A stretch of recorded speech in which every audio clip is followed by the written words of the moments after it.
Hello, government leaders, and welcome to Cybersecurity for Government Leaders. I'm Jonah Wish, Program Director at the National Cybersecurity Center.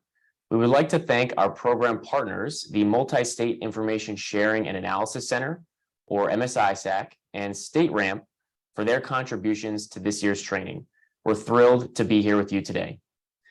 For those of you unfamiliar with us, the National Cybersecurity Center, or NCC, was founded by former Colorado Governor John Hickenlooper as a nonprofit dedicated to cyber innovation and raising awareness of pressing cybersecurity issues. Our programs cover cyber education and awareness and a co-development of the first ever Space Information Sharing and Analysis Center. Our mission is to simply do what we can to raise cyber awareness and education across the public and private sectors. And that's why we're excited about this program. Governments are huge targets, not only for their data, but also for the fact that they deliver critical services. And as a government leader, you are the front lines in helping to defend against ongoing attacks. You are the front lines of democracy. By championing investments in cybersecurity for your state and local communities, as well as modeling strong cybersecurity practices for your colleagues and constituents, you're leading the way to a stronger cyber future for us all. And that's why we have designed today's cybersecurity training with you as government leaders in mind. We know you're busy, and so if you need to drop off at any point during today's live session, we will be recording this training and sending it back out to everyone. Once you finish today's training, you will receive a certificate demonstrating your completion, as well as your dedication to advancing cybersecurity in your community. So make sure to get your certificate and share it through your LinkedIn or social media channels to showcase your commitment to being cyber secure. All right, let's get ready to dive into our modules. We've broken up our topics into 4 main categories, including an overview of why cybersecurity matters, an introduction to some free tools available to you, a breakdown of some of the major attacks you could be a victim of, and finally, an outline of some key steps you can take immediately to start better securing yourself. Some of the experts you'll hear from today include former DHS Cybersecurity Deputy Undersecretary Mark Weatherford, senior experts and researchers at Google and Microsoft, and we even have a special message from Shark Tank's Shark and cybersecurity guru Robert Herjavec. And because we have limited time, we have added additional discussions and updates on our YouTube channel. Simply look up National Cybersecurity Center, on small business administration, additional cybersecurity resources, as well as tips on how to prepare for and respond to cyber attacks from experts. We're continually adding material throughout the year, so keep an eye out for ongoing tools and tips. And for some quick housekeeping, if you have any technical difficulties during this training, please email us at cyber4govleaders@cyber-center.org. We also love questions, so please feel free to add questions into the chat box on the bottom of the screen, and we will do our best to get those answered. To kick us off, we're excited to have our CEO, retired Lieutenant General Harry Radegui, to share a special message.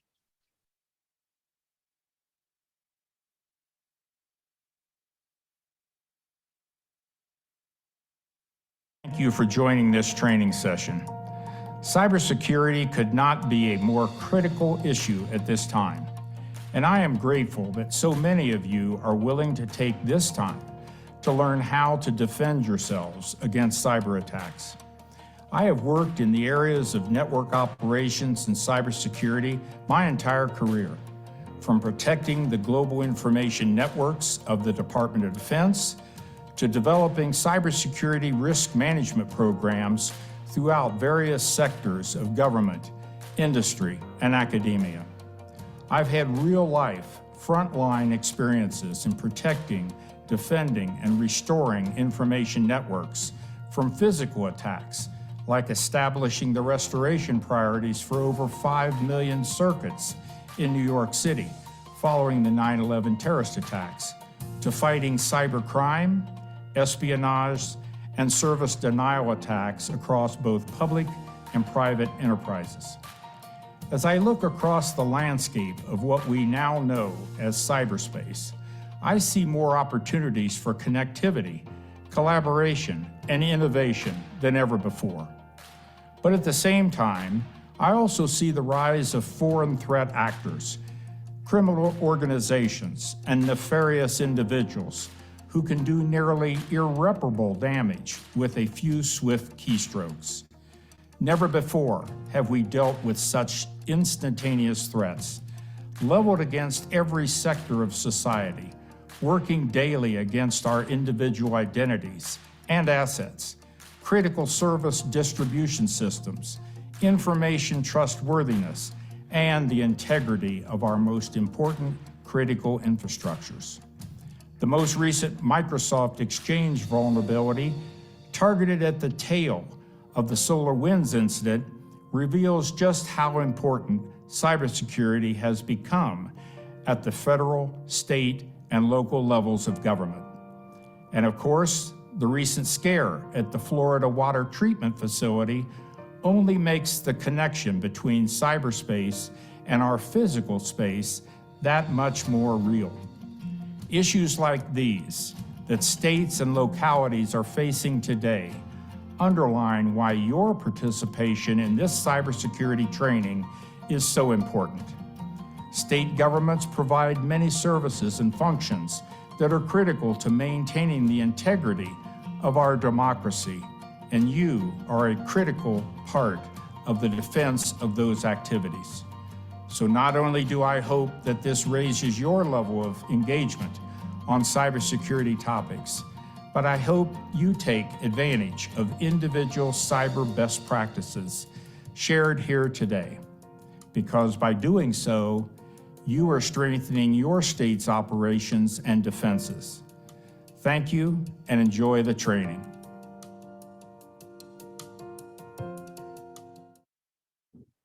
Thank you, sir. We so appreciate your leadership on this prominent issue. General Radige's comments set the tone for today's discussion, and we want to shift from the national perspective to a state and local level view of why cybersecurity is so important, with an overview of the 2018 ransomware attack on the Colorado Department of Transportation. Herman Stockinger, Director of the Office of Policy and Government Relations and Transportation Commission Secretary, will walk us through how the attack impacted the state and what governments specifically can do to support government agencies in defending against these incidents.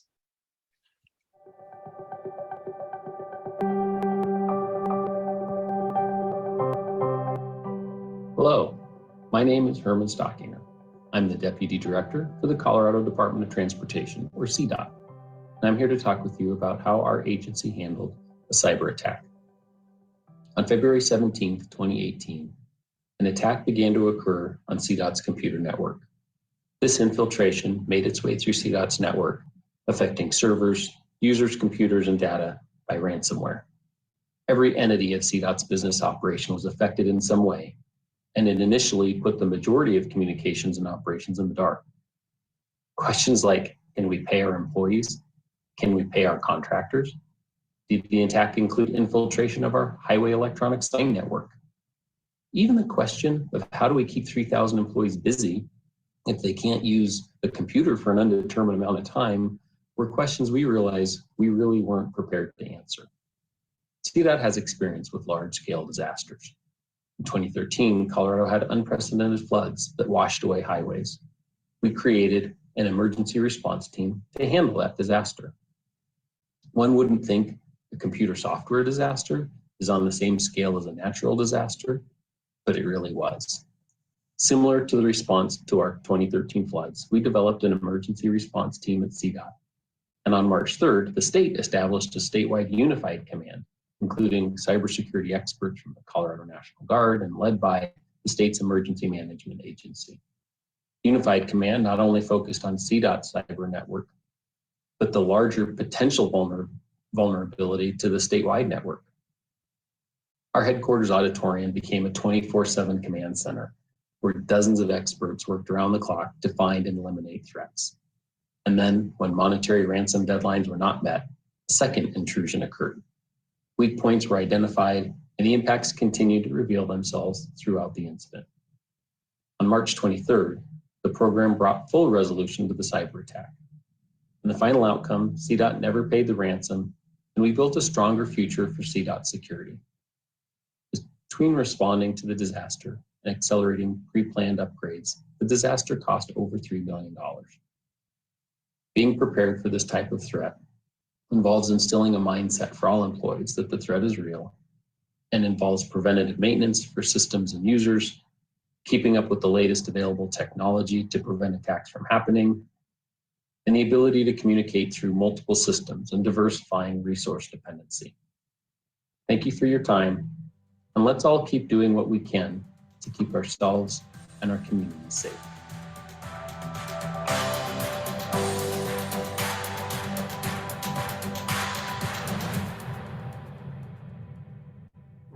We truly appreciate you walking us through that experience. Obviously, keeping technology updated is a critical component, as is enhancing the regular monitoring of networks.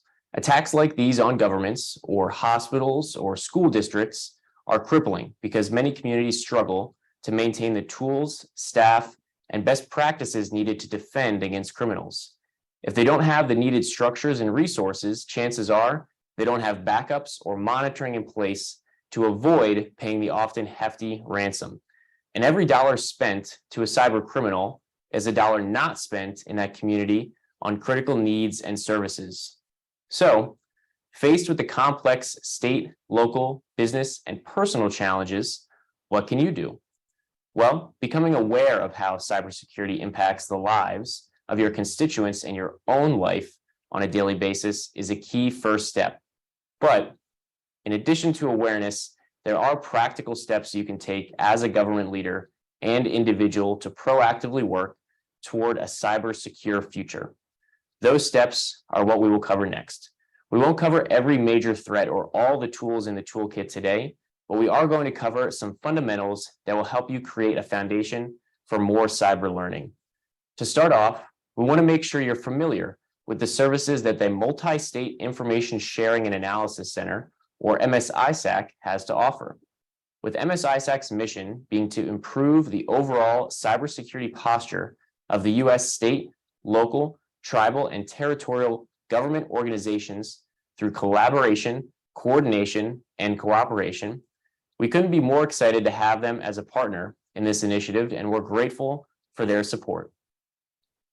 Speaking of cybersecurity posture, have you been wondering how your cybersecurity defense programs stack up and where you could improve? MSISAC has a no-cost assessment called the Nationwide Cybersecurity Review, or NCSR, that can help you measure the strength of your current cybersecurity defense system.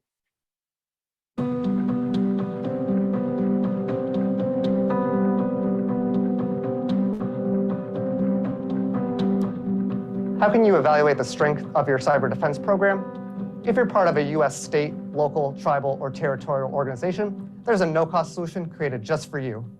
The Nationwide Cybersecurity Review, or NCSR, is a self-assessment that helps you measure the maturity of your cyber defense program based on the NIST cybersecurity framework. The NCSR is also a post-award requirement of both the Homeland Security Grant Program and the State and Local Cybersecurity Grant Program. Your results serve as a benchmark of your current cyber maturity level and offer actionable and prioritized steps on how to improve your cybersecurity posture, both now and in the future. For areas with low maturity scores, NCSR results will be met to resources, services, and templates that can help improve a cybersecurity program. If you would like to go over your maturity scores, reach out to our team to schedule a one-on-one review. This review will provide the opportunity to evaluate an organization's detailed reporting while prioritizing activities and services that could be implemented. The self-assessment is open every year from October through February and takes a total of about 3 hours to complete the first time. You can also pause and return if you can't complete it in one sitting. Good news, if you participate in the NCSR for multiple years, a majority of your answers can be pre-populated, making the assessment a simple review and update process. The MSISAC Metrics Working Group leverages the NCSR and results to provide guidance and recommendations toward advancing the security posture of the SLTT community. If you are interested in becoming a member of this working group, please reach out to us at ncsr@cisecurity.org. To learn more about participating in the NCSR or accessing the many no-cost resources available, visit our website, cisecurity.org/msisac/services/NCSR.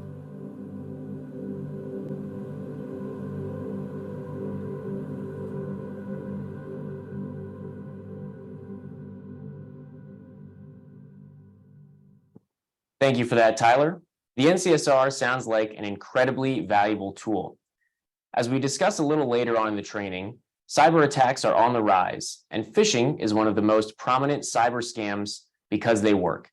MSISAC is here to share a little bit about another tool that can help limit infections from attacks, just like these, as well as malware, ransomware, and other cyber threats.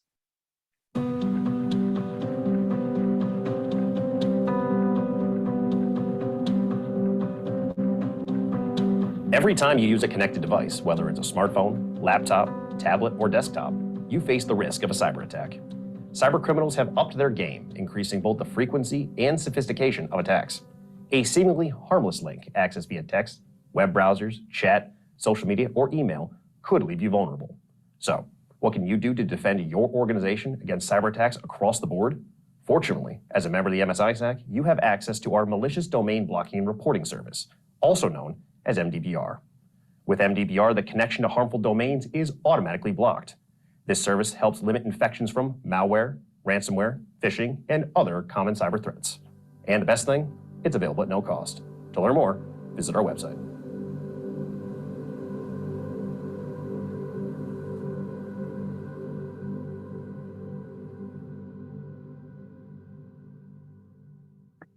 Thanks, Kyle. Finally, we have Michelle joining us to share about how you can become a member of the MSISAC and start taking advantage of their tools and resources.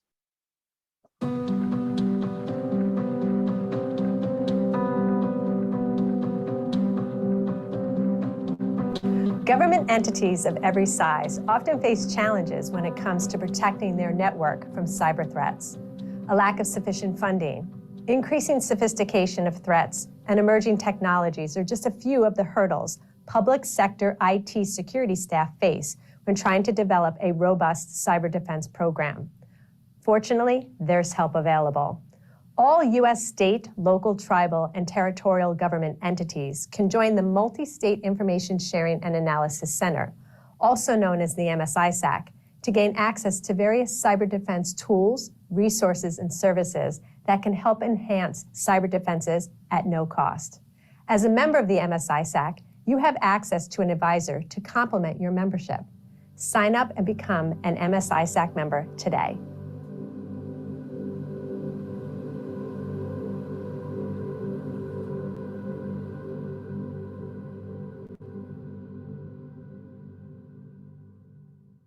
Michelle, that is extremely useful information. Thank you. Finally, we're going to hear a quick overview about StateRAMP from their Executive Director, Leah McGrath.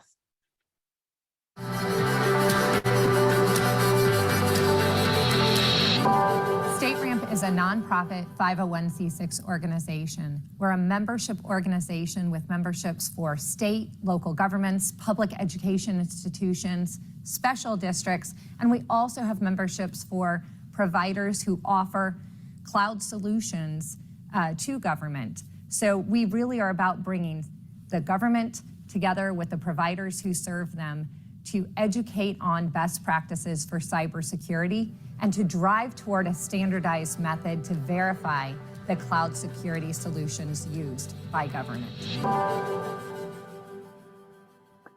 Thank you, Leah. If you are not familiar with all valuable services MSISAC and StateRAMP offers, we will share additional resources from both organizations in the email we send following this webinar. Now, we're going to cover some key cyber attacks, including some you might not initially suspect and why they succeed. Then we'll jump into how you can defend yourself. The first attack we're going to cover is phishing. This is a huge one because phishing attempts are everywhere, and attackers have gotten incredibly advanced, studying our behaviors and fine-tuning their approaches to exploit our vulnerabilities. In order to better prepare ourselves against this type of attack, we need to understand what it is and why it works.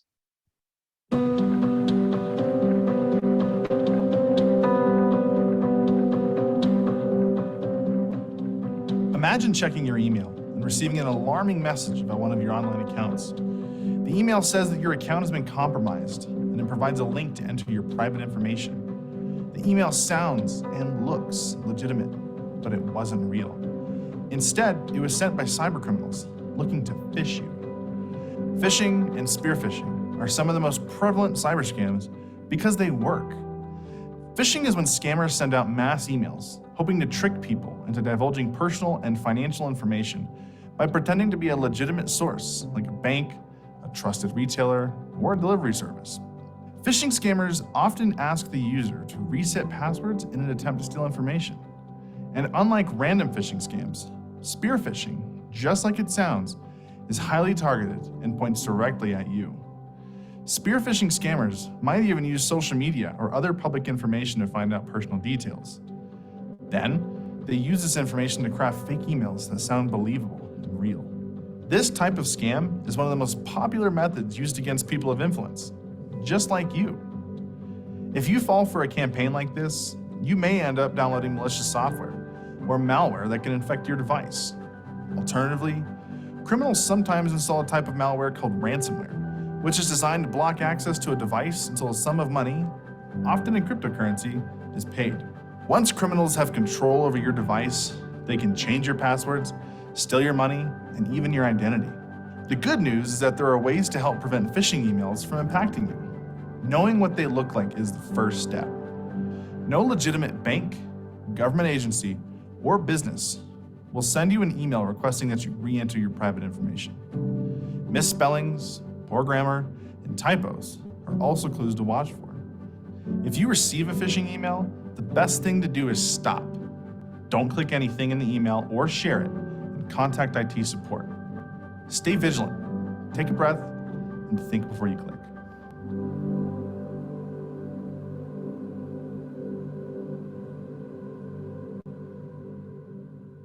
While phishing is a more prominent and obvious attack, it is important to consider the physical security of our devices as well. As government leaders, you may be an even greater target of this type of attack. Here to talk us through that type of security is our expert, Maurice Turner.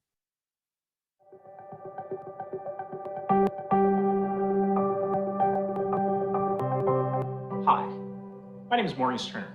I'm an election security expert. I'm here to talk to you today about the threats that you might face at the intersection of physical security and cybersecurity. The challenge with physical security is that sometimes those cybersecurity protection measures you have in place can be bypassed if an intruder has physical access to your device or systems. I'll start off with a couple of tips that might be helpful to you. First, consider using a second factor of authentication, like a security key. It works together with your strong password in case that strong password is stolen or somehow compromised through a data breach.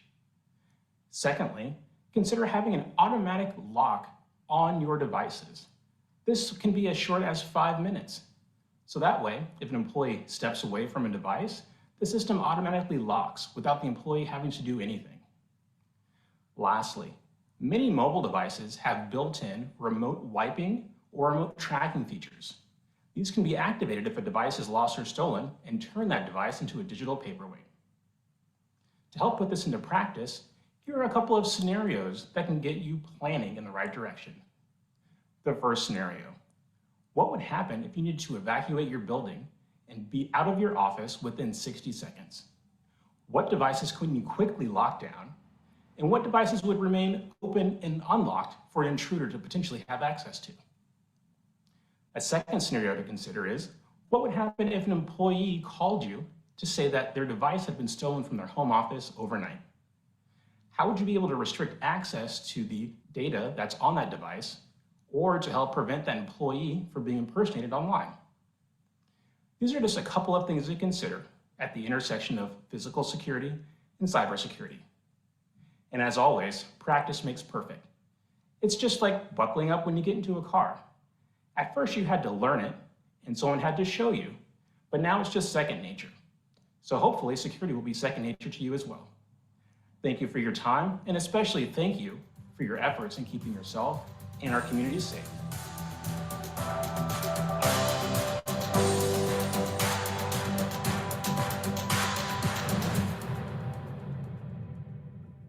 Thank you, Maurice.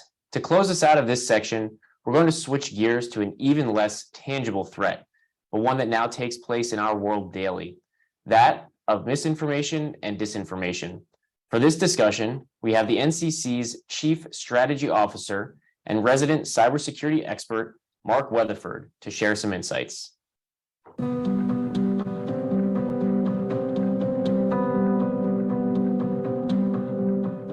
Hello, my name is Mark Weatherford, and I'm the Chief Strategy Officer at the National Cybersecurity Center. I previously served as the first Deputy Undersecretary for Cybersecurity at the Department of Homeland Security in the Obama administration, and was the first Chief Information Security Officer in the state of California in the Schwarzenegger administration. I also served as Colorado's first Chief Information Security Officer under both Governor Bill Owens and Governor Bill Ritter. The challenges of misinformation and disinformation are everywhere today. And while the recent Russian misinformation campaigns to distract American voters and the ongoing fake news about COVID-19 are front and center, they're only the most visible. History is rife with fake news. Everything from Sasquatch to the Flat Earth Society and aliens from Mars to the Pigman.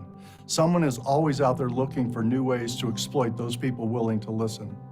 You may remember the Twitter incident in 2013 when hackers compromised the Associated Press Twitter account and tweeted that there had been explosions at the White House.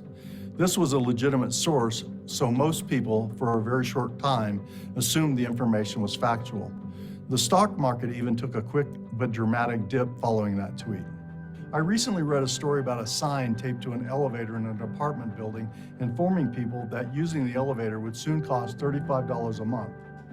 The tenants were outraged and launched a social media attack on the building manager, only to find out that it was a prank. Unfortunately, the damage was done, and cleaning up the mess took far longer than starting it. A quote attributed to Mark Twain goes, "A lie can travel around the globe while the truth is still putting on its shoes." With the vast reach of social media today, that quote should be amended to say, "A lie can travel to the moon and back while the truth is still sleeping." Misinformation is simply false information, while disinformation is the intentional spreading of that misinformation. While the strict definitions are slightly different, disinformation is a challenge today because social media has created vast opportunities for sharing information that simply didn't exist just 10 or 20 years ago. Combating disinformation is a challenge, make no bones about it. But there are a few things we can all do, and they involve critically thinking about and evaluating information before sharing it. It's an unfortunate sign of the times that we should all be a little paranoid about what we read online today. Here are 8 things to critically evaluate before reacting to social media clickbait. 1, can you readily identify the source of the information, and is the source credible? Sometimes it's difficult to determine, but if it sounds sketchy, it probably is. 2, are there multiple sources providing the same information, or is it just one lone enlightened source? That's a red flag. 3, does it evoke a strong emotional response? Memes have become notorious for generating quick emotional responses because it's so simple to just repost or retweet a meme without even thinking about it. 4, does it sound absurd on its surface? Again, sketchy probably is. 5, check the dates. Stories and pictures often resurface years after originally posted, usually with just a new twist on the message. 6, is it time sensitive or is it going to cost you something? These are always red flags. 7, does it appear to be just satire or is someone just trolling for fun? 8, does it leave you with questions like something seems missing here or these facts don't add up to a complete story? If so, maybe dig a little deeper before becoming another victim in the thread of disinformation. Disinformation and fake news are tearing at the fabric of our national and even global society, pitting family members against family members, friends against friends, and political parties against political parties. All of us need to be consciously aware of how we're consuming information, and more importantly, how we're sharing and spreading information to ensure we aren't contributing to the problem. With some simple critical thinking, we can all be part of the solution.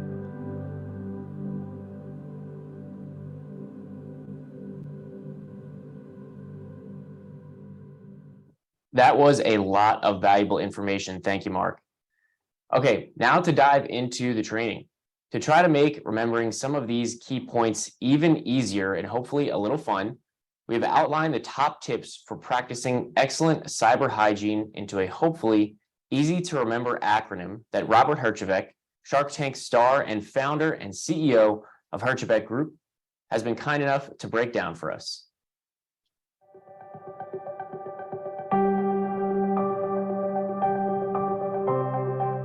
Hi, this is Robert Herjavec. You might know me from Shark Tank. What you might not know is I'm a cybersecurity expert. You know why I'm an expert? Because I've been doing it for 30 years. I started in my 20s with mainframe security, did a lot of VPN and firewalls and all that kind of stuff. And today I run the Herjavec Group, and we're one of the world's leading managed security and complex security companies. We do everything from design and consulting and managing large environments, including many government organizations. And we all know, especially governments, how much we are all under attack. The level of attacks is increasing at a rate never seen before. And it's just going to continue with this post-COVID world and everyone working from home and the digital economy. It's only going to get harder. And you know what? You got to stay smart online and don't get duped. And what does that mean? Deploy multi-factor authentication. Update your software regularly. Passwords, make them stronger. Your first dog is not enough, or your kids' names, make them stronger. Encrypt your messages, files, and backups. Don't click on things you shouldn't.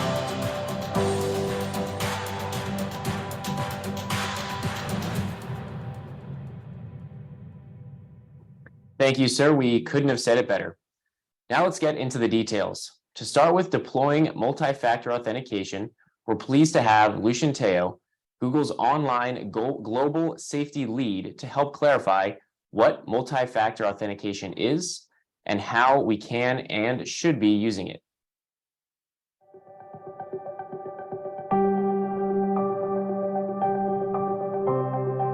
Hi, I'm Lucian Teo, Online Safety Lead at Google.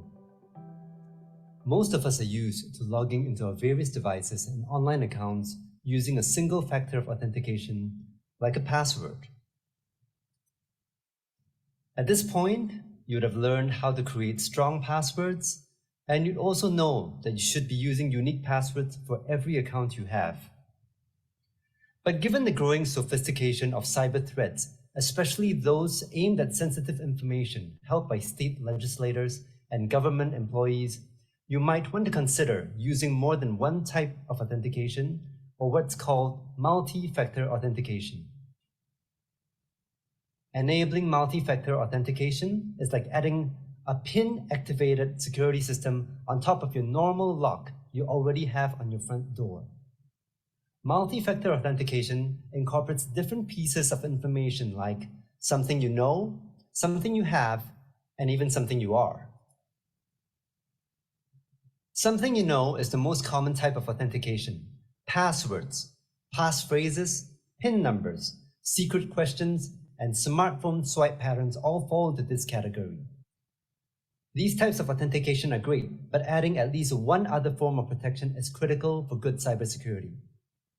Something you have is another type of authentication that requires a piece of physical hardware. This could be a USB key, a smart card, or a random code generated on a dongle. Codes sent to your phone via SMS would also fall into this category, though SMS authentication can fail if you should become a victim of SIM swapping. A better alternative for something you have would be an authenticator app such as Google Authenticator, which requires you to have your physical phone in your possession. You could also use personal biometrics such as fingerprint scans, facial recognition, iris scan, or even a voice print as a form of authentication. These types of authentication are more difficult to compromise. Most online accounts offer steps for at least two-factor authentication, and keep an eye out for the common question of, would you like to use multi-factor authentication, or would you like to enable two-factor authentication when you sign in or create an account? Your IT department can also help guide you to these options. Though any of your accounts that contain personal information should be protected, it is important to be extra vigilant with your email, social media, and financial accounts, as they are some of the most commonly targeted by cybercriminals and can be especially damaging for civic leaders and state legislators. Besides the obvious theft of information and finances, bad actors can use your accounts to pose as you and deploy harmful and inaccurate news and information. For additional information about setting up multi-factor authentication, contact the specific software or account you're trying to protect. But ultimately, setting up multi-factor authentication is relatively simple and significantly more effective than a simple username and password. And trust me, the extra steps you take to deploy multi-factor authentication on your account, especially in addition to the rest of the dupe practices, will make you safer.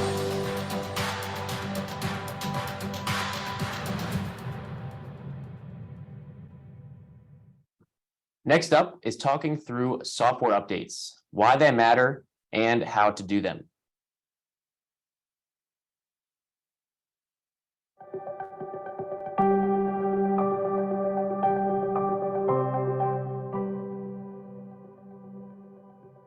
Hi, I'm Ethan Chumley with Microsoft's Cybersecurity and Democracy team, and I'm here today to talk to you a bit about hygiene. And no, I don't mean the flossing or the scrubbing kind that are part of your daily routine. I'm referring to cyber hygiene, a critical part of keeping your computer system secure. If you're not sure what hygiene looks like, just think of those little pop-up windows that ask you to install the latest operating system version, the latest app update, or that next patch. And I know, just like you, waiting to install those updates during an already busy day can seem tedious, but this is a key practice to maintaining good security. Getting in the habit of downloading and installing the latest software updates is an easy way to keep yourself, your networks, and your computer safe from a security incident. Why? Because when bugs or vulnerabilities are found in software, they're typically fixed quickly by the software vendors, but it is then dependent on you to install those latest updates when prompted. Just like flossing, updating your systems is a routine preventative action that can keep intruders out and keep your data safe. Not to mention, it's a lot cheaper to be preventative than to clean up after the fact. We encourage regular updates across all of your devices, from the apps on your phone to the software on your laptops, even the smart fridge and Wi-Fi connected thermostats you may have in your home. Of course, your IT departments need to update shared servers and websites and backend systems too. Patching and restarting those shared servers might cause some downtime and feel inconvenient, but well-communicated maintenance windows during off-peak hours are essential to good security across all IT-owned systems. Your security needs are ongoing and they're constantly evolving. There are bad guys out there hoping that you don't apply the latest patches and updates because you'll just be making their jobs easier. Many of the hacks we hear about these days were avoidable, as they relied on victims' computers running old and out-of-date software, often a result of ignoring patches and delaying major software updates for weeks, months, or even years. If you're watching this video, that means you're a leader in your community. This means you are in a position to contribute to a culture of security. And as a leader, you're in the position to help your organization align to security best practices. This might mean allocating funds or asking your IT teams about how they're managing updates responsibly. And finally, it means you're in the position to encourage the community, businesses, nonprofits, and other organizations around you to practice good cyber hygiene, to make sure they are updating their systems and that everyone is encouraging one another to be vigilant about creating a secure environment. I thank you for your time, for your commitment, and thanks for clicking OK on that next update prompt.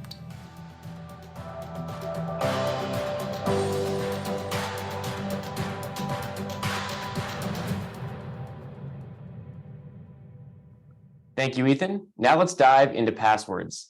These are one of the most challenging things to keep track of and potentially the source of our biggest vulnerabilities.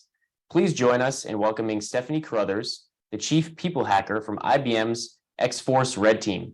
Stephanie is a career white hat hacker and is here to give us the tips the experts use to make and protect their passwords.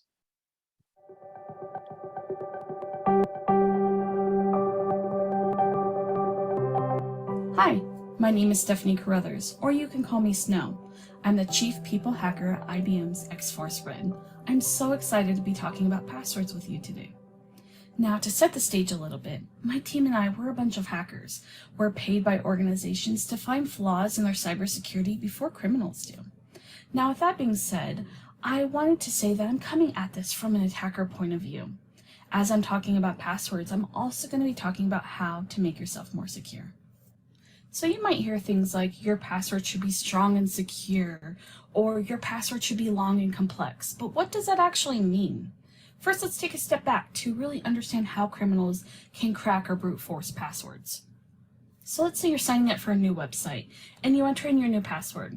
Well, what the website does is it takes that password, it scrambles it all around, and it saves it in a database. That scrambling process is called hashing. So, if a criminal breaks in and steals all the hashes from that database, they can't just read your password. But what they do is they use really powerful computers and word lists. Now, each word on the word list is hashed as well. It has that same scramble. So what they do is they take your hash of your password that they got from the database and they run it against their word list. And once they find a match, they know exactly what your password is. Now, here comes in your password should be long and complex. So, if you take a password that's only 8 characters long and let's just say lowercase letters, that could take seconds to crack. Now, if you take a password that's 10 characters long, let's say 8 lowercase letters and 2 special characters, that could take hours to crack. Hopefully you see where I'm getting at here. Take a password that's 12 characters long and a mix of random uppercase, lowercase, special characters, numbers, just this mix of things, that could take years to crack, which is perfect. A criminal's probably not going to wait years for your password. They're going to move along to someone else. Now, what do I recommend? I say to be safe, 16 characters, and make sure it's that complex, that randomness. You want to make sure you cannot read any words or see patterns. The key here is the randomness. Now we're on to our next issue of password reuse. So let's say there's a website you log into often. Let's go with your bank. And there's another website you frequent just as much, maybe a social media platform. When you created accounts on these, they probably had some type of strong password requirement. So you use the same one on both websites. Now, maybe that social media platform had not a great security posture. An attacker was able to hack in, steal the hashes, crack your password, and they now have your username and password. Well, attackers are clever. They know that you probably use the same password through different logins. So they might try them at other places, like your bank. Now, that is an issue, but to combat this, we can use password managers. Now, password managers is a place, think of it like a database that stores all of your usernames and passwords to every login that you have. Now, there's many options for password managers. Most of them even have free tiers for the everyday consumer. So what you do is when you sign up for an account, it can be a little tricky, especially as you're adding in all of your accounts, but I promise you it's worth it in the long run. And even as you're signing up for new accounts, they do things like they generate those long, random, complex passwords for you, so you don't have to think of them yourself. They also autofill for you, so you don't have to go in and dig through things and try to find your password. There's lots of conveniences. They have mobile apps, they have browser plugins. They're definitely there for your convenience. So you might be thinking to yourself, great, I've solved a couple of issues. I know how to make a long, complex password to my password manager, and my password manager stores all of my unique login credentials. Now, what happens if an attacker actually gets the password to my password manager or still another website that has a long, complex password? Then what? Well, this is where multi-factor authentication comes into play. Sometimes it's referred to as two-factor authentication. Essentially how it works is if you log into a website and you supply your username and password, you still have to supply a second factor. Now that might be a code in a text message or something you have to approve on an app on your phone. There's different ways that this could work. But essentially, if the attacker doesn't have that second code, they can't log into your accounts. Now, it's really important that you deploy this everywhere you can across every account. Typically, it's under security settings in your account. Now, This isn't the silver bullet. Attackers are getting crafty. Sometimes if they try to log into your account and you do have 2FA, what they might do is launch a social engineering campaign against you. They might call you claiming to be the bank and they need to verify you, so you need to confirm a code that you just received. Or they might text you and say, hey, I used to have this phone number. I accidentally sent my code to you. Can you give it to me? Under no circumstances should you ever give out this code. No organization is going to call you for your multi-factor code or for your password for that matter. All right, a couple of takeaways. Your password should be at least 16 characters and random. The randomness is key here. You should also have a different password for every account you log into. You can use a password manager to help you do this and even help you generate those long and complex passwords. And also enable two-factor authentication on every account possible. Thank you so much for your time, and keep doing what you're doing to keep ourselves and our communities safe. Thank you. Stay safe.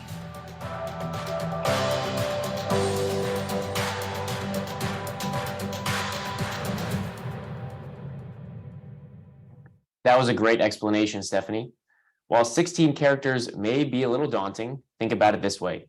If you use that password manager, and there are several now, examples include Keeper or Dashlane, then you really only have to come up with one super complicated password, and that will keep you way more secure online. Next, we have encrypting emails and files and backing up important files. These two are thrown together because they are complementary. They both help protect against malware attacks and help protect you in case someone does get into your stuff. Our presenter on this is NCC Director of Communications, Mickey Cockrell.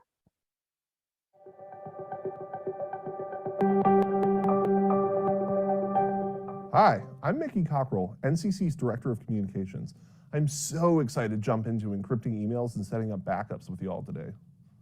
Sending an unencrypted email is kind of like sending a postcard through the mail.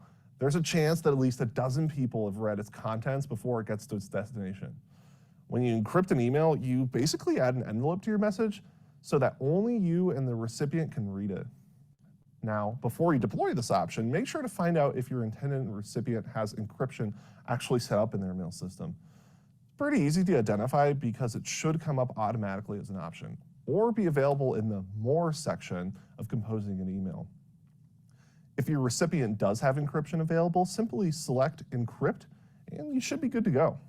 If your intended recipient doesn't have a way to support encrypted emails, that is, it isn't built into their settings, you can instead encrypt the files you are sending. This can be done by WinZipping the file available when you save a document in Word, or you can just enable Password and Max, and then add the password. Send the password to your recipient over the phone via text or a call. Do not email it to them. Now, on the last point of backing up your files up, we recommend you back up your files regularly. Regular here is really just according to your level of comfort and work on time-sensitive documents.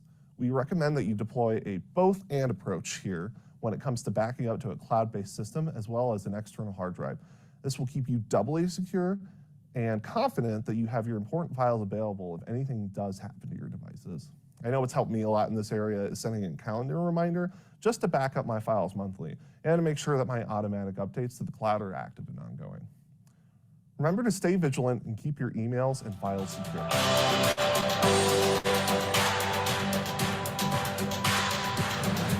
Thank you, Mickey. I think one of the things that has helped me quite a bit in remembering to conduct regular backups is setting that calendar alert. We have the final topic coming up next, and that is how to avoid clicking on things you shouldn't and what to do if you accidentally did. To share about how to protect against this, we're pleased to welcome Google's Sunny Consalvo, researcher and security and privacy user experience team lead. Sunny, thank you for being here.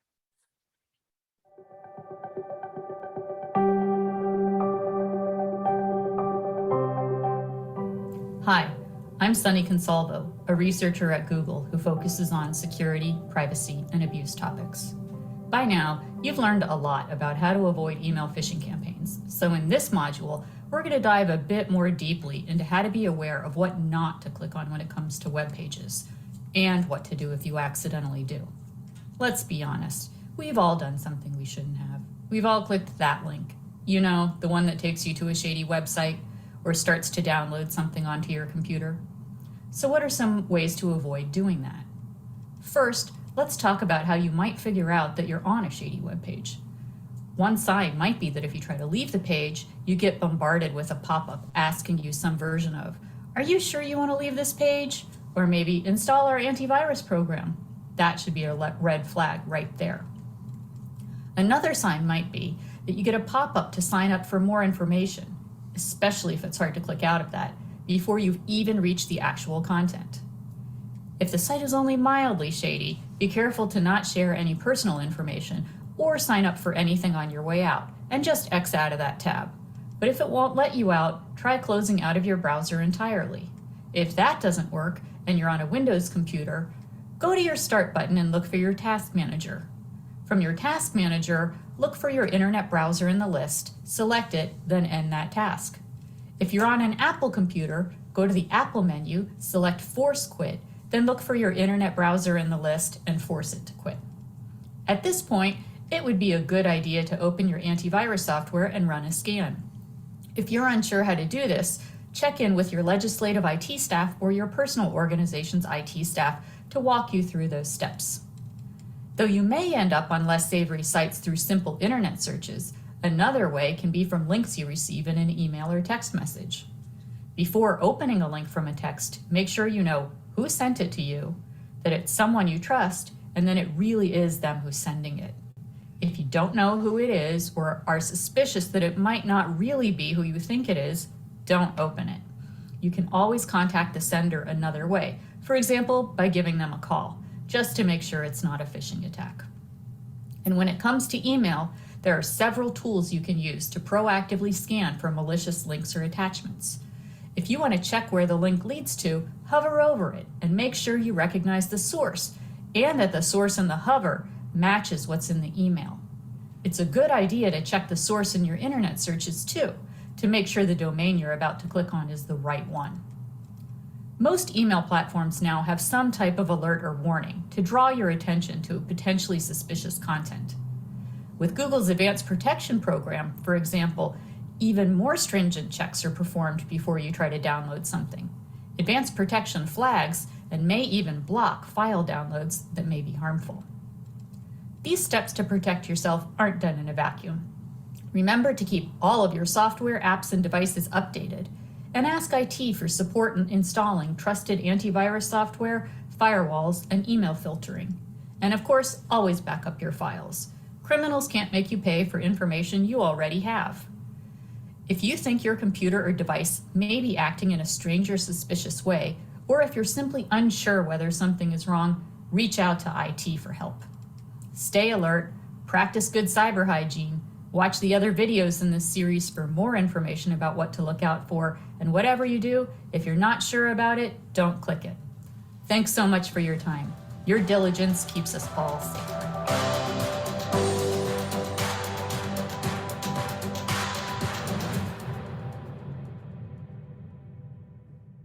Thank you, Sunny. And another key thing to remember as you're looking at various sites is whether there's a padlock at the top left of the URL bar or where the web address is. If there is one, chances are it's more secure.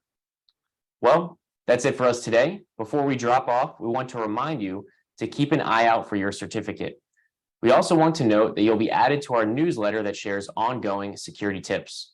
And finally, please keep an eye out for invites to our fall collaboration sessions with MSISAC discussing best practices regarding cyber policy and legislation across the country. All of you and your staff will be invited. We genuinely hope you learned something today and can incorporate some new habits into your cyber routine. We look forward to staying connected and appreciate all that you do to serve.